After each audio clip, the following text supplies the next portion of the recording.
আজ ছিল রবিবার, একটা ব্যস্ত সকাল আর রবিবারের শুভেচ্ছা। গুরুদেবকে প্রণাম করে চলে গিয়েছিলাম ঠাকুর ঘরে। এই তো বাসনগুলো পরিষ্কারভাবে মেজে নিয়ে ঠাকুরের ফুল তুলে নিয়েছিলাম।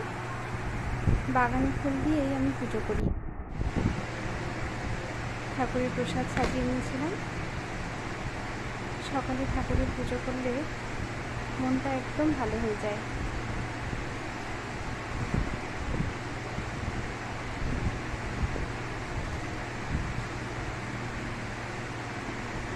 আজ ছিল একটা ব্যস্ত সকাল, সামনেই পুজো, তাই ঘর ঝাড়াঝাড়ি, বিছানার চাদর কাচা, এই সমস্ত কাজগুলো ছিল।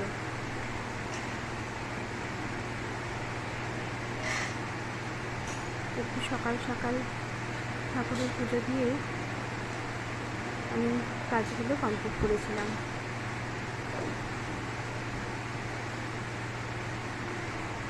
তোমরা কে কী করছো আমাকে একটু জানিও।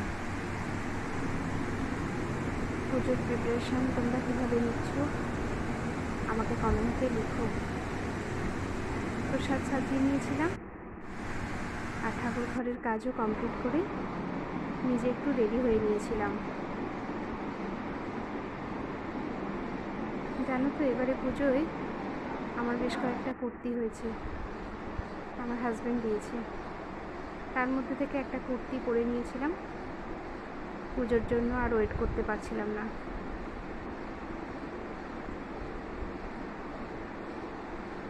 এই যে উপরের ফটো ফ্রেমটা একটা জন্মদিনে আমার ছেলে পেয়েছিল।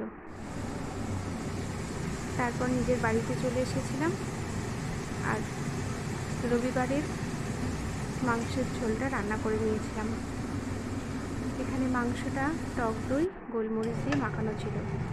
তারপর বেশ কিছুক্ষণ কষিয়ে নিয়ে মাংসের ঝোল রান্না করেছিলাম।